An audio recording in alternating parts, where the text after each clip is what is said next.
Evangelho de Mateus, capítulo 13, versos 1 a 17. Diz assim, irmãos, essa porção da palavra de Deus. Naquele mesmo dia, saindo Jesus de casa, assentou-se à beira-mar, e grandes multidões se reuniram perto dele, de modo que entrou num barco e se assentou. E toda a multidão estava em pé na praia, e de muitas coisas lhes falou por parábolas, e dizia: Eis que o semeador saiu a semear.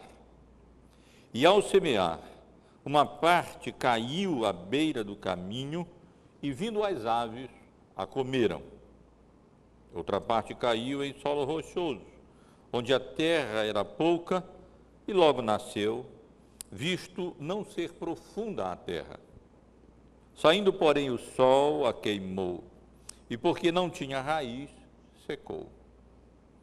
Outra caiu entre os espinhos, e os espinhos cresceram e a sufocaram. Outra, enfim, caiu em boa terra, e deu fruto a 100, a 60 e a 30 por um. Quem tem ouvidos para ouvir, ouça. Então se aproximaram os discípulos e lhe perguntaram: por que lhes falas por parábolas?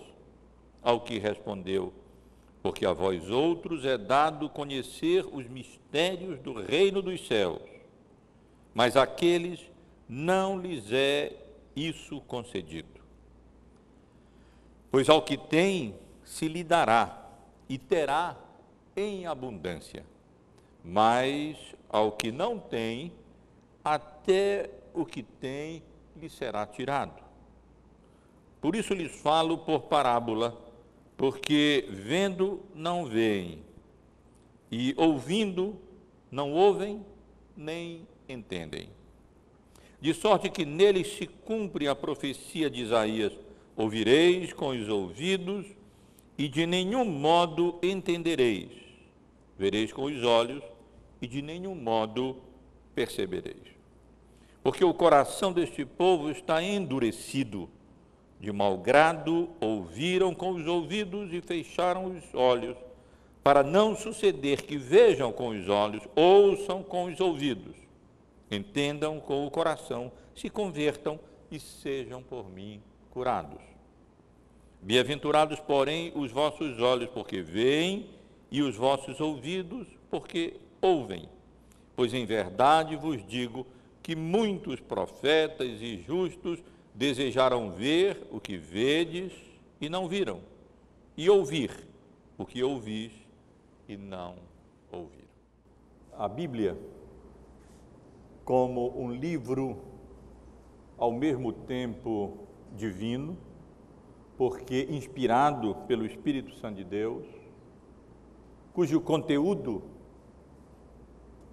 transcende a nossa compreensão e as coisas ordinárias desta vida, é também um livro humano. Humano porque escrito em linguagem humana, e porque faz uso de gêneros literários comuns, muitos deles comuns à linguagem humana, com vistas à comunicação de verdades espirituais que transcendem muitas vezes a nossa compreensão. E quando nós lemos a Bíblia, nós encontramos uma diversidade muito grande daquilo que nós chamamos de gêneros literários, de formas literárias características específicas. Encontramos na Bíblia narrativas históricas, encontramos na Bíblia tipos específicos de narrativas históricas, como, por exemplo, os evangelhos, em termos gerais, como nós estamos estudando. narrativas de milagres, dos milagres que o Senhor Jesus realizou. Encontramos poesias, cânticos, profecias, literatura escatológica e outro gênero bem característico que nós encontramos na Bíblia, especialmente proferidos da boca do Senhor Jesus Cristo, são aquilo que nós conhecemos como parábolas. É difícil determinar o número exato de parábolas que nós encontramos no Novo Testamento. Isso porque algumas das parábolas são tão breves que elas se confundem com símiles ou comparações. De fato, parábolas podem ser definidas como símiles ou comparações ampliadas. Mas, de modo geral, os estudiosos do Novo Testamento identificam cerca de 33 parábolas, todas elas narradas pelo Senhor Jesus Cristo. Na nossa exposição do Evangelho de Mateus, que já se estende por vários meses, mais de ano, nos últimos domingos, estivemos juntos considerando a seção que compreende os capítulos 11 e 12 do Evangelho de Mateus. E assim nós encerramos, no domingo passado, com a exposição dos versos 46 a 50, que o presbítero Zoinho leu há pouco, a exposição desses 2 capítulos do Evangelho de Mateus. E tivemos a oportunidade de considerar e refletir sobre as várias reações ou as reações de várias pessoas à pregação e especialmente aos milagres, aos sinais, aos portentos que o Senhor Jesus realizou. Consideramos juntos a dúvida de João Batista, a insatisfação e incredulidade do povo da aliança, a impenitência de cidades como Corazim, Betsaida e Cafarnaum, a acusação dos fariseus, a conspiração dos fariseus e dos herodianos, a blasfêmia dos fariseus e, finalmente, no domingo passado, consideramos a reação da família de Jesus e a reação do próprio Senhor Jesus à tentativa da sua família de interromper o seu ensino e a sua pregação. E hoje, irmãos, nós estamos iniciando uma nova sessão do Evangelho de Mateus, o capítulo 13, onde nós encontramos uma série de parábolas que o Senhor Jesus Cristo proferiu. Mantenha a Bíblia aberta. Verifique rapidamente quantas parábolas nós encontramos aqui. A parábola do semeador, que na realidade se estende até o verso 23, a parábola do joio, a parábola do grão de mostarda, a parábola do fermento, a parábola do tesouro escondido, a parábola da pérola, a parábola da rede. E não apenas no capítulo 13, mas nos capítulos 21 e 22, nós encontramos outras parábolas proferidas pelo Senhor Jesus. Parábola dos 2 filhos, a parábola dos lavradores maus, a parábola das bodas. E nos capítulos 24 e 25, outras parábolas ainda, a parábola da figueira e a parábola do bom servo e do mau servo, a parábola das virgens, a parábola dos talentos, enfim, meus irmãos, como os irmãos podem perceber, daqui por diante, nós estaremos tendo a oportunidade de considerar juntos várias parábolas que o Senhor Jesus Cristo utilizou. E a primeira dessas parábolas que Mateus registra é uma das mais conhecidas, a parábola do semeador, ou como até eu prefiro, a parábola dos solos. Mas, excepcionalmente, nós não consideraremos hoje, não estarei expondo essa parábola hoje. Como os irmãos puderam perceber da leitura que nós fizemos, nesses 17 primeiros versículos, nós encontramos não apenas a parábola que Jesus narrou até o verso 9, mas do verso 10 até o verso 17, nós encontramos uma seção como que incrustada aqui no meio da parábola do semeador, porque a partir do verso 19, o Senhor Jesus continua agora a explicar o significado dessa parábola, mas aqui no meio da parábola do semeador, nós encontramos essa seção que vai do versículo 10 ao versículo 17, onde o Senhor Jesus, respondendo à pergunta dos seus discípulos, por que lhes ensina por parábolas, o Senhor Jesus Cristo explica a razão do uso frequente que ele passou a fazer das parábolas para ilustrar o seu ensino. Portanto, apesar de eu ter lido do verso 1 até o versículo 17, para termos o contexto, eu hoje vou me concentrar nos versículos 10 apenas até o versículo 17. Por que isso? Porque aqui nós temos a explicação de Jesus para o seu uso das parábolas. E entendo que essa sessão pode servir de introdução para o nosso estudo das várias parábolas que nós vamos encontrar, tanto aqui no capítulo 13, como nos demais capítulos que eu mencionei há pouco. Então, ao invés de começarmos do começo, nos verso 1, nós vamos hoje começar do versículo 10, considerar até o versículo 17. Nesses versículos, nós encontramos a pergunta dos discípulos de Jesus, do versículo 10. Então se aproximaram os discípulos e lhe perguntaram por que ele lhes fala por parábolas. A seguir, no versículo 11, a resposta de Jesus, porque a vós outros é dado conhecer o mistério do reino dos céus, mas àqueles não lhes é isso concedido.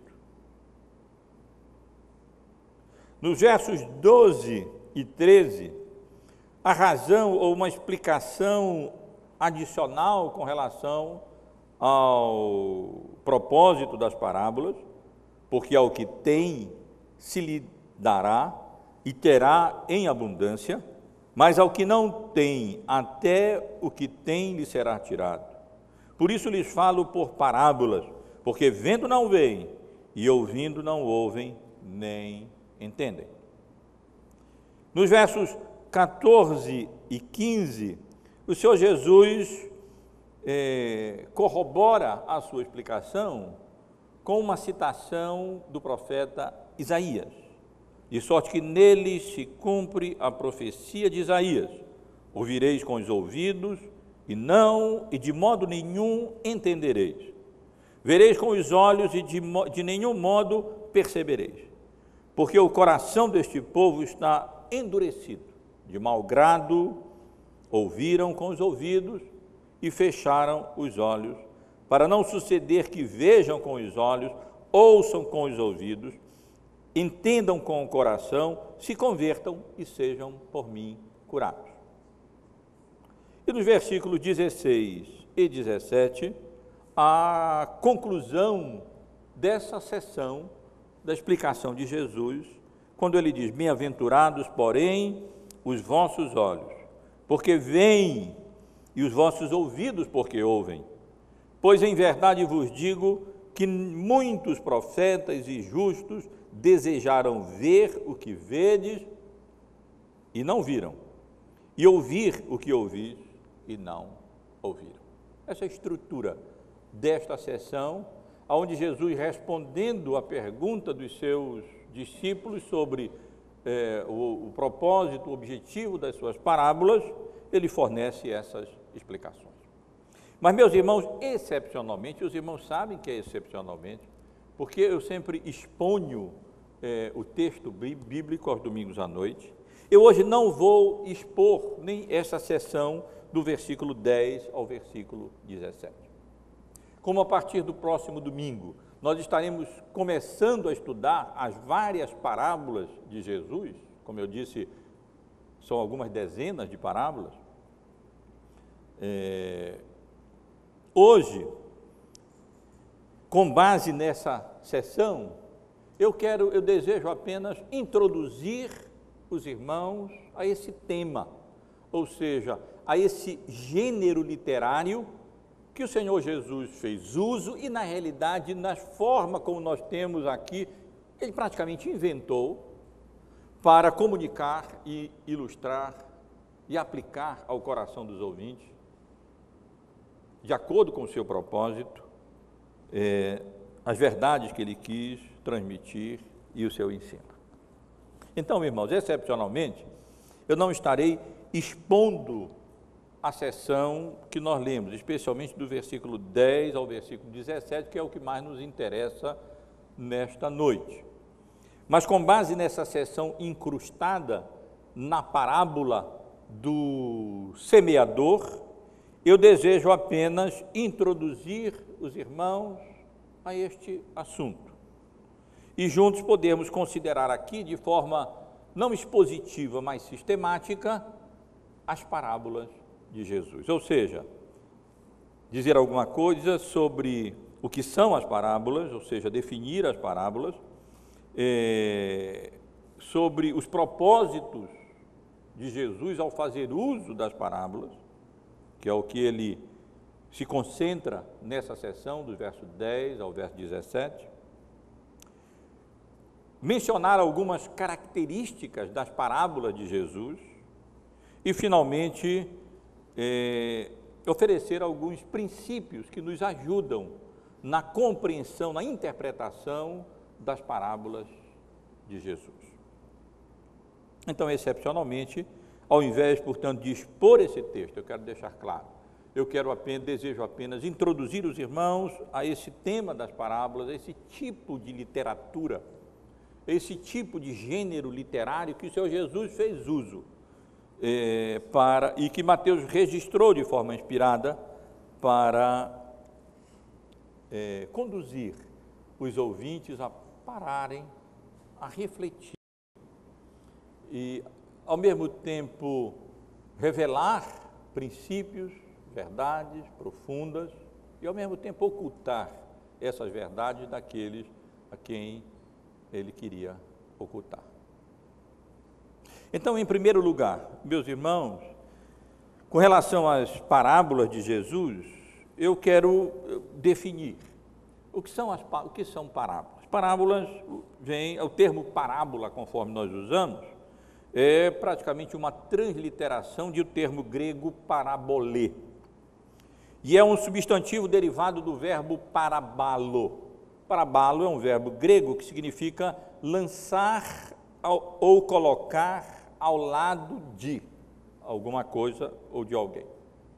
E, portanto, o substantivo derivado desse verbo significa alguma coisa colocada ao lado de outra para comparação, para estabelecer comparação. E Jesus faz exatamente isso com as parábolas. Ele faz uso de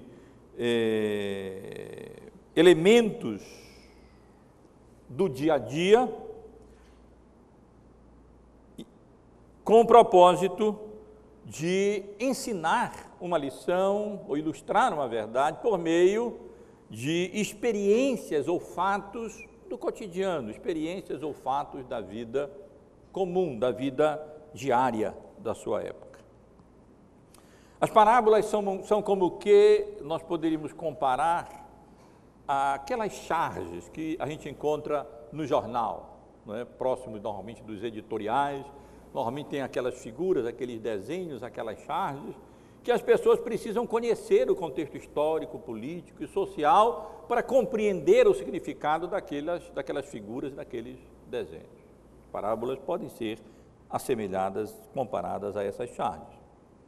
E elas foram empregadas com muita frequência pelo Senhor Jesus Cristo para ilustrar o seu ensino e aplicar assim as verdades que ele desejava comunicar. Nós podemos dizer, no certo sentido, que na forma como nós conhecemos as parábolas no Novo Testamento, elas foram inventadas pelo Senhor Jesus Cristo. É um gênero literário quase que inventado pelo Senhor Jesus.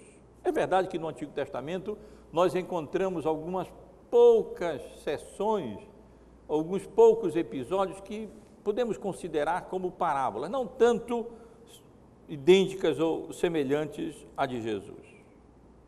No livro de Juízes, por exemplo, no capítulo 9, no versículo 7, nós encontramos o apólogo de Jotão, como está no negrito. É, na verdade, a parábola das árvores. As árvores que são chamadas a ser colocadas como para reinar sobre as outras, e elas se esquivam disso, tanto a oliveira, como a videira, como a figueira, e então os espinheiros reinam. Uma das mais conhecidas, certamente, é a parábola que Natã contou a Davi para convencê-lo da sua iniquidade, da sua transgressão e do seu pecado. Poderíamos chamar de a parábola da ovelhinha, né? Ou a parábola do homem rico e do homem pobre. Os irmãos conhecem muito bem, quando Natã foi a Davi e disse, olha, um certo homem rico tinha muitas ovelhas, e tinha um homem pobre que tinha só uma ovelhinha, cuidava dela, tinha muito carinho por ela. E então chegou alguém para visitar o homem rico, e ele então, ao invés de matar uma das suas ovelhas, tomou a ovelhinha do homem pobre e a sacrificou e a matou. E quando então Davi, escandalizado e furioso, disse que tão certo como vive o Senhor, o homem que fez isso deve morrer. Natã confrontou Davi e disse, tu és o homem, porque ele havia feito coisa muito pior do que isso, havia tomado a mulher, tendo tantas mulheres, tomado a mulher de Urias e ainda ordenado matá-lo. Mas as parábolas de Jesus, elas têm uma forma própria. Além dessas parábolas do Antigo Testamento, os rabis, os irmãos forem ler os escritos judaicos, eles usavam um tipo de história alegórica, mas não se compara com as parábolas do nosso Senhor. Também conhecemos as fábulas gregas, que tinham como propósito transmitir ensinamentos morais.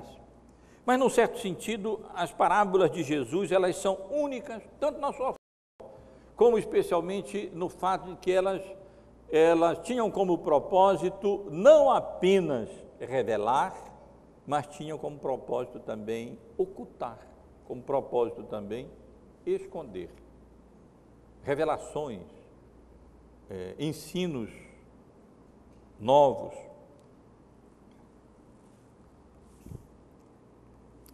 Com relação aos propósitos das parábolas de Jesus, como eu já mencionei, não era apenas ensinar ou ilustrar o ensino. Era isso, mas não apenas isso. Não era apenas tornar conhecidas algumas verdades ou algumas lições morais ou espirituais. Um dos propósitos das parábolas de Jesus era assim levar os ouvintes ao arrependimento e à fé. Era propósito das parábolas de Jesus causar um impacto nos ouvintes difícil de ser conseguido de outro modo e forçá-los a ouvir e a refletir. As parábolas, elas são assim. Quando elas são narradas, por serem utilizar elementos do cotidiano, nós aquecemos com a cabeça dizendo, nós estamos entendendo, mas entendendo a história. E num dado momento nós como que paramos e a história toma um outro rumo, e nós somos levados a parar e a refletir. O que isso quer dizer? Qual é o ensino? Qual é o propósito? E as parábolas têm esse poder. Além disso, como a passagem bíblica que lemos, especialmente os versículos 10 até o versículo 13, deixa perfeitamente claro, ao mesmo tempo em que as parábolas tinham o propósito de revelar realidades espirituais para alguns, ou seja, para os discípulos de Jesus, elas também tinham o propósito de esconder essas realidades de outros. E Jesus explica isso, como nós já lemos, especialmente nesses versículos que eu mencionei. E a razão do efeito negativo que as parábolas de Jesus exercem sobre alguns não é de natureza intelectual, mas é de ordem espiritual. A razão porque as parábolas que o Senhor Jesus utilizou para se dirigir às multidões, ao invés de revelar verdades espirituais e conduzi-las, as multidões, ao arrependimento e à fé, não eram compreendidas e até ocultavam essas verdades. Residia na incredulidade e no coração pecaminoso dos ouvintes das parábolas de Jesus. É o que Jesus explica com a citação de Isaías, nos versículos 14 e 15, que nós já lemos, mas que vale a pena ressaltar. De sorte que nele se cumpre a profecia de Isaías: ouvireis com os ouvidos e de modo nenhum entendereis. Vereis com os olhos e de modo nenhum percebereis. Porque o coração deste povo está endurecido. De mau grado ouviram com os ouvidos e fecharam os olhos, para não suceder que vejam com os ouvidos, vejam com os olhos, ouçam com os ouvidos, entendam com o coração, se convertam e sejam por mim curados. E os irmãos que têm acompanhado a exposição, especialmente dos 2 capítulos anteriores, aos quais eu já fiz referência, os capítulos 11 e 12, sabem muito bem como de fato Jesus tem em mente aqui aqueles grupos de pessoas, especialmente os fariseus, os escribas, os habitantes daquelas cidades que eu mencionei há pouco, Cafarnaum, Betsaida, que, tendo o privilégio de presenciarem tantas manifestações do poder, da graça, da misericórdia e da divindade do Senhor Jesus Cristo, ainda assim respondiam negativamente. Eles tinham o coração endurecido. E vendo, eles não viam. Ouvindo, eles não ouviam. Porque eles trancavam o coração, eles fechavam o coração.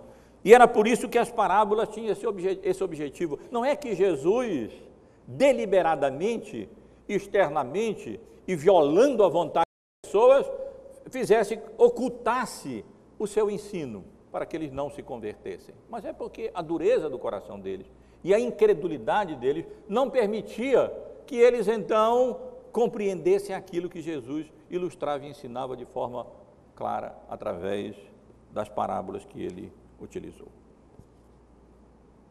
Agora, com relação às características das parábolas do Senhor Jesus. Eu gostaria de destacar, para nos ajudar a compreender as parábolas que nós estaremos estudando, 3 características gerais das parábolas do Senhor Jesus. A primeira é que elas não são fatos reais, e sim histórias empregando elementos do cotidiano. Elas são concebidas a partir de aspectos da vida comum, diária, familiares aos ouvintes do Senhor Jesus Cristo, relacionadas ao trabalho, à religião, à vida social, à vida doméstica. Como os irmãos verão, durante os domingos seguintes, as parábolas de Jesus falam de construtores, de mercadores, de pescadores, de patrões, de servos, de credores e devedores. Elas se referem a solos, sementes, vinhas, viticultores, figueiras, colheitas, celeiros, espinheiros, fazenda, pastores, chiqueiros. Elas falam de casa, de cozinha, de fermento, de odres, de varrer, de dormir, de costurar, de viúvas, de crianças brincando. Mencionam ainda casamentos, banquetes, anfitriões, pais, filhos e amigos, bem como levitas, samaritanos, fariseus, sacerdotes, juízes, coletores de impostos, reis, guerras. Meus irmãos, tudo isso fazia parte do cotidiano dos ouvintes de Jesus. E aquelas pessoas facilmente se identificavam com os personagens daquelas histórias que Jesus contava. E essa era uma das razões porque as parábolas atraíam e continuam atraindo a atenção daqueles que as ouvem ou leem. Portanto, as parábolas de Jesus têm essa característica, elas não são fatos reais, e sim histórias empregando elementos da vida diária, elementos do cotidiano. Outra característica é que as parábolas de Jesus apresentam um forte elemento de suspense. Suspense este geralmente alcançado pelo uso de conflitos, de contrastes, de discursos diretos e indiretos, e de perguntas reais e de perguntas de retórica, envolvendo assim os seus ouvintes. O que o Senhor misericordioso fará com o servo inclemente na parábola que nós encontramos em Mateus, no capítulo 18? O que acontecerá aos arrendatários que matam os servos e o filho do fazendeiro? O que fará o rei ao convidado que comparece à festa não devidamente trajado? O que há de fazer o Senhor quando ele retornar ao servo mau? O que acontecerá ao filho pródigo que saiu de casa? Quando ele retornar, ele será recebido pelo seu pai? Como reagirá seu irmão? Esses elementos suscitam a curiosidade dos ouvintes, que são mantidos em suspense até saber o que vai acontecer, como numa boa história, ou como num bom livro, que a gente não sabe o que vai acontecer e quer saber como é que a história vai se desenrolar e qual será a sua conclusão. E para que esse suspense fosse criado, Jesus faz uso de contrastes e conflitos.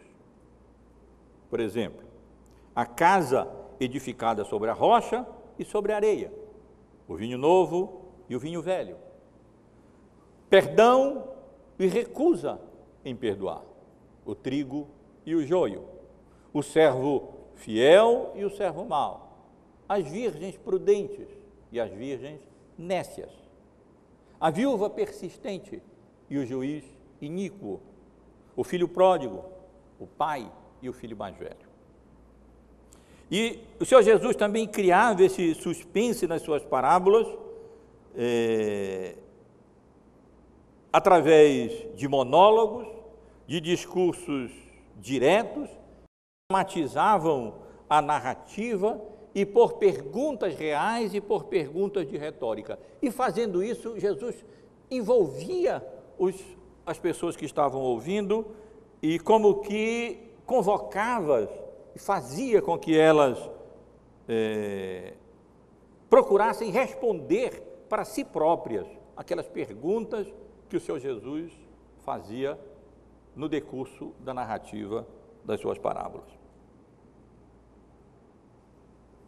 E a terceira característica que os irmãos poderão observar daqui por diante, quando estivermos expondo as várias parábolas de Jesus, os irmãos lendo em casa a Bíblia, essas parábolas por si próprios, reside exatamente no tema geral predominante nas parábolas de Jesus. Os irmãos verão que a maioria das parábolas de Jesus, elas têm um tema geral, que é exatamente o reino de Deus. De forma geral, as parábolas de Jesus abordam o tema do reino, a natureza do reino, os opositores do reino e do rei,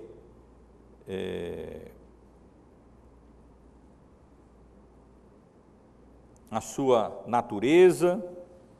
Se os irmãos observarem, muitas parábolas começam com as palavras: o reino dos céus é semelhante a... E aí Jesus então começa uma parábola. Ou então elas são explicadas com relação ao reino, ou são proferidas logo após uma menção ao reino. Portanto, essas são três características das parábolas de Jesus que nos ajudam a compreendê-la e extrair delas o seu ensino adequado, apropriado para nós. Primeira característica, só relembrando os irmãos e irmãs, não são fatos reais, e sim histórias empregando elementos do cotidiano com os quais os leitores se identificavam. Elas apresentam um forte elemento de suspense, alcançado pelo uso de conflitos, contrastes, discursos diretos e perguntas reais e de retórica. E elas têm como tema geral predominante o reino de Deus. Afinal, o Evangelho de Mateus é o Evangelho do Rei. E finalmente, irmãos, mas aqui eu quero me delongar um pouquinho mais, desejo compartilhar com os irmãos alguns princípios, algumas regras, algumas normas, algumas orientações que nós devemos observar. Eu, ao estudar as parábolas, os irmãos também, quando estudarmos as parábolas de Jesus. Desejo mencionar apenas 5 princípios. O primeiro deles, quando você estiver estudando, lendo uma parábola do Senhor Jesus Cristo, para compreendê-la bem, procure se familiarizar primeiro com os aspectos e elementos históricos envolvidos nas parábolas. As parábolas bíblicas, elas foram proferidas em contextos históricos específicos, contexto histórico, geográfico, econômico, cultural. E, além disso, quase 20 séculos nos separam das parábolas de Jesus. Isso faz com que, às vezes, nós deixemos de compreender o significado da parábola, porque nós não compreendemos algum aspecto histórico, ou geográfico, ou cultural, ou religioso envolvido na parábola. Alguma coisa semelhante acontece tanto com as anedotas, né, as piadas, como com as charges. Se nós não estivermos familiarizados com o contexto, nós não vamos entender nem a charge, nem a piada. Por isso que a gente não consegue rir de piada de americano. Nem americano ri das nossas piadas, porque não entendem, e a gente não entende. O contexto é completamente outro, é completamente diferente.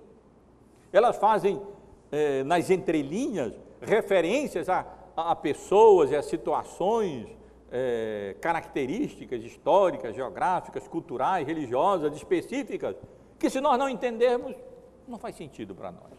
E a gente fica com aquela cara de bobo, às vezes que não entendeu a piada, porque nem a charge, porque não conhecemos o contexto histórico, religioso, ou geográfico, ou social, econômico, político, etc. Então, é preciso nós nos familiarizarmos com os aspectos históricos e culturais relacionados aos eventos, instituições, pessoas, profissões, objetos mencionados nas parábolas, como, por exemplo, banquetes matrimoniais. Como eram os banquetes na época? Para a gente poder entender o espírito das parábolas de Jesus. como eram as vinhas, os costumes da pesca, o dinheiro usado na época, o ofício dos coletores de impostos, as lamparinas, sem conhecermos as características históricas e culturais, sociais da época, a gente às vezes deixa de entender a parábola por falta dessas informações. O segundo princípio é que, além de procurarmos compreender e nos familiarizar com os aspectos históricos envolvidos na parábola, nós precisamos atentar também para o contexto histórico literário em que a parábola foi proferida. Se os irmãos forem pegar um comentário de autores críticos, liberais, e eles estão se tornando a maioria até no nosso contexto, na língua portuguesa, verão que eles normalmente removem a parábola do seu contexto literário, porque na realidade não creem que o que tem ali, o que nós encontramos aqui, foram parábolas de fato proferidas por Jesus, como elas se encontram aqui, no contexto histórico em que nós encontramos as parábolas. Por exemplo, veja na sua Bíblia o início do capítulo 13. Vejam o que nós lemos aqui. Naquele mesmo dia, diz Mateus, saindo Jesus da casa, sentou-se à beira-mar. E grandes multidões se reuniram perto dele, de modo que entrou num barco e se assentou, e toda a multidão estava em pé na praia. E de muitas coisas lhes falou por parábolas, e dizia, eis que o semeador saiu a semear. A parábola de Jesus foi proferida no contexto histórico. E assim como qualquer passagem bíblica, para ser bem compreendida, precisa ser compreendida no seu contexto histórico e no seu contexto literário, assim também com relação às parábolas de Jesus. Mas os críticos e os liberais não fazem isso. Eles extraem, eles arrancam a parábola do seu contexto histórico, pensam que foram depois adições, reformulações feitas pela história, pelos pais da igreja, pelos crentes antigos da época, então desprezam o contexto literário e assim deixam de compreender as parábolas. É importante, portanto, meus irmãos, para compreendermos bem as parábolas de Jesus, procurar compreender a circunstância na qual a parábola foi proferida, como, por exemplo, este caso aqui. Jesus proferiu nesse contexto que eu acabei de mencionar. Algumas parábolas, os irmãos observarão, são proferidas em resposta a perguntas que são feitas a Jesus. Jesus respondia com uma parábola. E para compreendermos a parábola, precisamos compreender a pergunta. Outras em resposta a críticas ou a pedidos feitos a Jesus. Outras logo depois ou antes de exortações ou princípios, com o propósito de ilustrar essas exortações ou princípios. E é preciso a gente sempre, qualquer texto, inclusive as parábolas, precisam ser sempre interpretadas de acordo com essa regra básica e elementar de interpretação bíblica ou de hermenêutica, ou seja, interpretar o texto no seu contexto, inclusive as parábolas. O contexto nos ajuda a compreender o que é que Jesus queria ensinar com uma determinada parábola, como eu acredito os irmãos terão a oportunidade de ver isso na prática, quando nós estivermos realmente expondo as várias parábolas de Jesus. Um terceiro princípio, que eu gostaria de, e é muito importante, sugerir aos irmãos, quando estiverem lendo as parábolas, para compreender bem os seus ensinos, é procurar identificar o foco ou os focos centrais das parábolas. Isso é muito importante. Isso é importante porque a diferença principal entre parábolas e alegorias consiste exatamente em que as primeiras, as parábolas, se propõem a ilustrar especialmente uma lição central ou algumas lições centrais.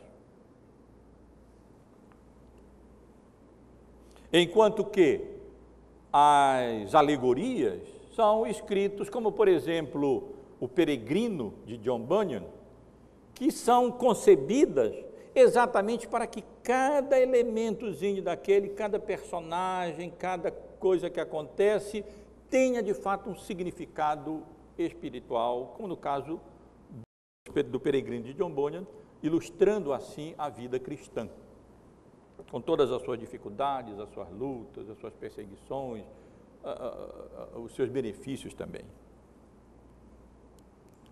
De modo geral, irmãos e irmãs, Jesus ilustra apenas uma lição com as suas parábolas, ou apenas algumas poucas lições centrais, como é o caso, por exemplo, da parábola, dessa parábola aqui do semeador. Aqui no caso dessa parábola, Jesus tem em foco não uma lição central, mas também não cada detalhe. Ele tem em foco aqueles 4 tipos de solo. Tentar encontrar significado em cada detalhezinho é ir além do propósito desse gênero literário, quando ele é utilizado, que é comunicar algumas lições, uma ou algumas lições centrais. Geralmente, os irmãos poderão observar, Jesus não atribui significado aos detalhes da sua parábola. Como, por exemplo, como exemplo, veja, por exemplo, a parábola da ovelha perdida.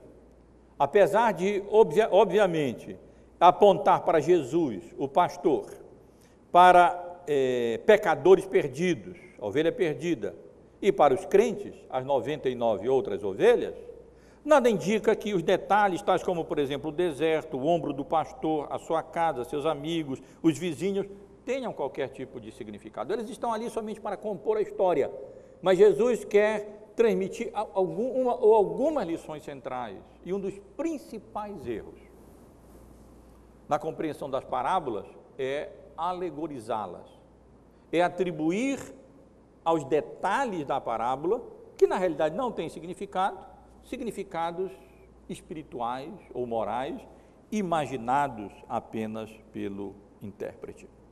Então nós devemos ter muito cuidado para não alegorizar os detalhes de uma parábola, encontrando significado em detalhes da história que não se propõem a ensinar verdade nenhuma em particular.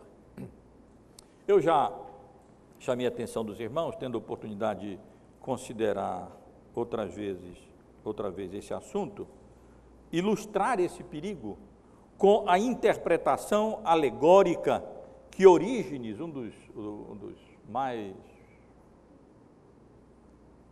proeminentes promotores da escola alegórica de interpretação bíblica, a interpretação que ele faz da parábola do samaritano.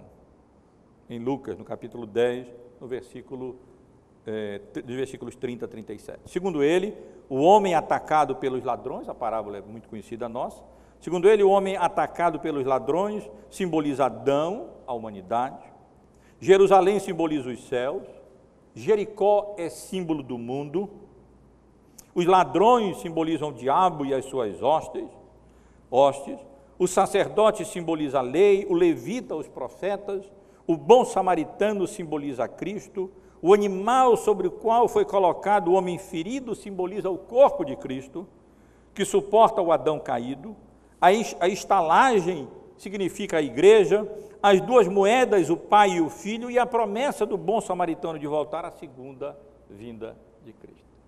Bonito, né? Mas o texto não quer dizer nada disso. E na realidade, ao encontrar significados aonde não tem, o grande problema das parábolas é que ela desvia o ouvinte ou leitor da mensagem central da parábola, do significado da parábola. Só para os irmãos terem uma ideia do caráter subjetivo desse tipo de interpretação alegórica das parábolas do Senhor Jesus Cristo, vejam só, apenas para mencionar algumas interpretações alegóricas atribuídas apenas a aquelas 2 moedas que nós acabamos de fazer referência na parábola do samaritano. Elas já foram interpretadas alegoricamente como o pai e o filho, o Antigo e o Novo Testamento, os 2 mandamentos do amor a Deus e ao próximo, fé e obras, virtude e conhecimento, o corpo e o sangue de Cristo, as promessas de vida presente e futura, as interpretações histórica e analógica, um texto e sua interpretação, etc. Evidentemente que as duas moedas não podem significar tudo isso, não é? Uma coisa ou outra, melhor, nada, porque elas não têm propósito específico de ter significado algum. E se nós nos detemos nessas coisas, nós acabamos perdendo de vista o significado das parábolas do Senhor Jesus. Eu faço referência a essas no meu livro sobre interpretação bíblica, mas durante a semana, lendo um livro de Kistemaker, As Parábolas de Jesus, ele faz referência a uma outra interpretação, uma interpretação de uma outra parábola de Orígenes, a parábola das 10 virgens. E vejam como ele interpreta a parábola das 10 virgens.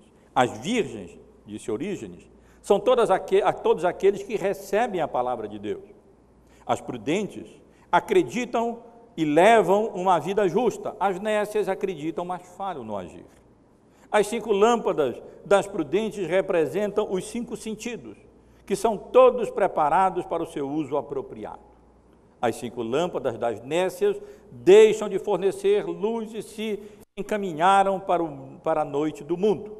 O óleo é o ensinamento da palavra, e os vendedores de óleo são os mestres.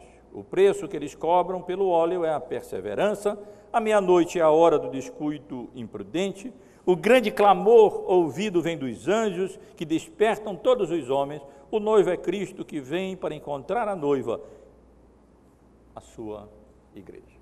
Esse é o tipo de interpretação que muitos fazem, ainda hoje, meus irmãos e irmãs, das parábolas de Jesus, fazendo com que os ouvintes fiquem extasiados, às vezes maravilhados. Que coisa bonita, eu nunca pensei nisso. Ainda bem que você nunca tinha pensado, porque na realidade o texto não quer dizer absolutamente nada disso. E esse é um dos cuidados que nós devemos ter quando estivermos estudando as várias parábolas de Jesus, ou seja, resistir à tentação muito grande para os pastores, de encontrar significados aonde não tem significado algum nos detalhes, com o propósito de fazer uma interpretação, me ajudem, estupenda, magnífica, maravilhosa da parábola, e da relevância, no bom sentido até, a parábola para o nosso contexto. Deus nos dê a graça de resistir a essa tentação e ficarmos com as lições simples, diretas, espirituais e claras que Jesus quer nos transmitir por meio das parábolas que ele tanto utilizou, tanto com o propósito de revelar, como o propósito de esconder. Na realidade, por causa da dureza do coração daqueles que ouviam, mas não ouviam, viam e não viam, porque o coração estava endurecido e não tinham a capacidade de compreender os ensinos mais claros ali ilustrados pelo Senhor Jesus Cristo. O quarto princípio, eu quero brevemente mencionar, é que para entendermos as parábolas, nós precisamos observar indicações muitas vezes implícitas ou implícitas do propósito da parábola. Se os irmãos prestarem atenção, lendo com atenção as parábolas, verão que várias delas contêm indicações, ou implícitas ou até mesmo explícitas, do propósito para o qual Jesus utilizou-se de uma ou outra parábola. Às vezes essa indicação vem no início da parábola, às vezes ela vem no fim de uma parábola, como por exemplo ocorre na parábola do juiz iníquo, em Lucas, no capítulo 18, nos versos 1 a 8. Nesse caso vem logo no início, logo no primeiro versículo, é dito que o propósito da parábola é o dever, transcrevendo aqui, o dever de orar sempre e nunca esmurecer. Jesus deixa logo claro no início qual é a parábola. Contar uma parábola sobre o dever de orar sempre e não esmurecer. É esse o propósito da parábola. Não precisa nós ficarmos inquirindo e procurando significados variados e fascinantes, porque esse é o significado. Jesus usa toda uma parábola porque ele quer transmitir uma lição, o dever de orarmos sempre e nunca esmorecer.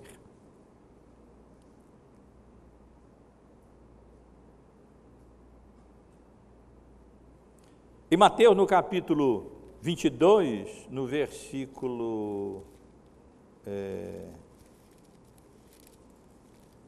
22, versículo 14, agora no final da parábola das bodas, Jesus também explicitamente indica o propósito pelo qual ele utilizou-se daquela parábola. No versículo 14, no final da parábola, ele diz: porque muitos são chamados, mas poucos os escolhem.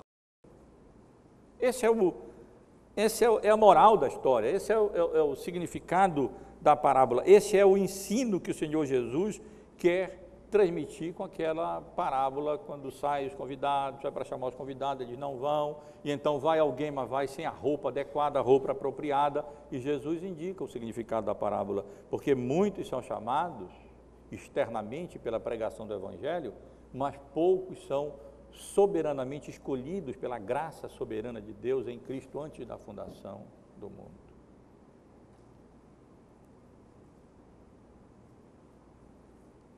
E finalmente, irmãos, um quinto princípio. É importante, quando os irmãos estiverem estudando as parábolas, e eu também, verificar se outras passagens bíblicas ensinam a verdade que nós pensamos que a parábola está ensinando. Porque a parábola, difícil pensar que a parábola vai ensinar alguma coisa que a Bíblia não ensina em lugar nenhum, completamente nova, completamente diferente. A boa regra de interpretação bíblica ensina que as parábolas não devem ser utilizadas como base de doutrinas, mas apenas como ilustrações de verdades ensinadas em outras passagens bíblicas. Portanto, é muito bom, quando estivermos estudando as parábolas, sempre procurarmos pensar e refletir. Esse ensino que eu estou concluindo, que é o ensino que quer ser transmitido, que Jesus quer transmitir com essa parábola, ele está de acordo com o ensino da Bíblia como um todo? Ele resiste à comparação com as demais passagens bíblicas das Escrituras, com os ensinos que são transmitidos e comunicados, explicados, não em textos parabólicos, em parábolas, mas em textos literais, nas cartas, por exemplo, de Paulo, nos ensinos de Jesus, não através de parábolas? Então são princípios, irmãos, são regras que nos ajudam a compreender corretamente as parábolas de Jesus. Primeiro, procurar nos familiarizar com os aspectos e elementos históricos envolvidos na parábola. Segundo, atentar para o contexto histórico e literário em que a parábola foi proferida pelo Senhor Jesus. Identificar o foco ou os focos do ensino e não ceder à tentação de alegorizar os detalhes para tornar o ensino criativo e cheio de imaginação para a glória do pregador e não para a glória de Cristo. E observar indicações explícitas que muitas vezes nós encontramos sobre o significado da parábola. E, finalmente, comparar a Escritura com Escritura na boa e antiga regra de interpretação bíblica para ver se o ensino que nós imaginamos está sendo transmitido por Jesus na parábola, está de acordo, em consonância com o demais ensino de Jesus e da Bíblia na realidade como um todo. Eu quero apenas concluir, meus irmãos, essa introdução à nossa exposição futura, a partir do próximo domingo, das parábolas de Jesus, procurando extrair daqui algumas breves lições e ressaltar, enfatizar aquilo que nós já estivemos considerando. Primeira lição seria de instrução, ou seja, o que importa na interpretação das parábolas não é a nossa imaginação ou a nossa criatividade, mas o que o Espírito Santo de fato quer transmitir com as parábolas, o que Jesus quis comunicar quando ele fez uso de uma ou outra parábola. Portanto, todo o nosso esforço deve ser no sentido de interpretar corretamente, compreender corretamente as parábolas de Jesus. Temos aqui uma lição de encorajamento também. Mais importante do que essa instrução que eu mencionei há pouco, é que as verdades e lições que as parábolas transmitem sejam aplicadas ao coração, para a conversão, para a edificação da igreja. Que aqueles que ouçam as parábolas de Jesus e a exposição dessas parábolas sejam conduzidos ao arrependimento e à fé. Se não, creem em Cristo ainda como seu Salvador. Porque as parábolas não foram contadas apenas para nós acharmos bonito, não é? Ou resolvermos um quebra-cabeça. Mas elas foram contadas no que diz respeito àqueles que não criam ainda, para que eles fossem conduzidos ao arrependimento e à fé. Como Davi, lembram? Com a história de Natã, caiu em si e disse: sou eu. Fui eu quem roubei a ovelhinha, né, do pobre criador, tendo eu tantas ovelhas. Sou eu o culpado. E as parábolas têm esse poder de nos balançar, de nos confrontar, de nos desafiar a refletir, a pensar e a aplicar ao nosso próprio coração e à nossa própria vida. Seja para a conversão daqueles que não conhecem ainda a graça salvadora de Cristo, que não endurecerem o seu coração, porque para esses as verdades da salvação estarão escondidas pela dureza do seu próprio coração. Ou seja, para a edificação daqueles que já conhecem a graça de Cristo, aprofundando-se nos mistérios de Deus e avançando na compreensão das verdades que a Bíblia nos ensina para a nossa edificação, para a nossa santificação. Que as parábolas causem esse impacto, portanto, e que elas nos façam parar e nos façam refletir, porque esse é o propósito pelo qual o Senhor Jesus utilizou esse tipo específico de gênero literário. Mas meus irmãos, certamente, a principal lição aqui nem é de instrução ou de encorajamento, mas é de advertência. Essa passagem, essa seção que nós lemos, e as considerações que nós estivemos fazendo aqui, eu me refiro aos versículos 10 ao versículo 17, elas contêm uma seríssima advertência. Como Jesus mesmo explicou, ao mesmo tempo em que as parábolas revelam realidades espirituais para alguns, elas escondem essas realidades espirituais para outros, ou seja, para aqueles que deliberadamente endurecem o seu coração, para aqueles a quem, tendo sido dadas oportunidades de serem expostos à pregação do Evangelho e a Cristo, conforme ele se apresenta na palavra de Deus, reagem negativamente, como no contexto dessas parábolas os fariseus fizeram, os escribas fizeram, os herodianos fizeram, os habitantes de cidades como Corazim e Cafarnaum e Betsaida, e tantos outros com os quais nós nos deparamos durante a nossa exposição dos capítulos 11 e 12, dois capítulos anteriores aqui do Evangelho de Mateus. É uma seríssima advertência.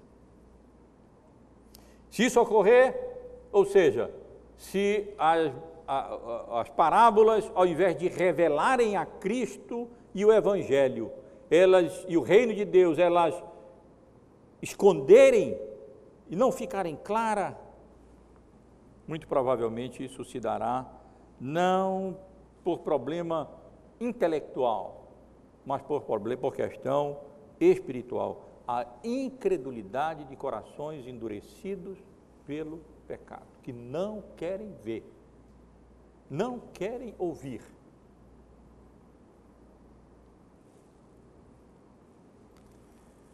O profeta Amós, no capítulo 8 do seu livro, nos versículos 11 e 12, para nós concluirmos, ele fez uma seríssima advertência.